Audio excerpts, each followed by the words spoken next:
Postpartum डिप्रेशनला जाणून घेताना मागच्या भागात आपण बोललो की त्याचा क्रायटेरिया टाइमलाईन वाईज अवधी किती असतो. या एपिसोडमध्ये आपण बोलूयात की त्याचे बाकी येणारे कॅरेक्टरिस्टिक्स काय आहेत.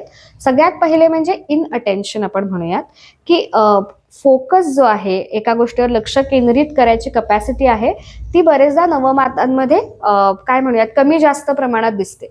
बाळाकडे पूर्ण लक्ष देणं हे त्यावेळेस अपेक्षितच आहे, पण या कंडिशनमुळे त्यांच्याकडनं कधी कधी दुर्लक्ष होऊ शकतं. जसं की कधी कधी डायपरच बदलायला विसरले किंवा बाळ रडतंय तरी तुझं लक्ष नाहीये का, पटकन उचलून घे, पण यापैकी काहीही मुद्दाम केलं जात नाही. अशा वेळी सपोर्टची गरज पडू शकते.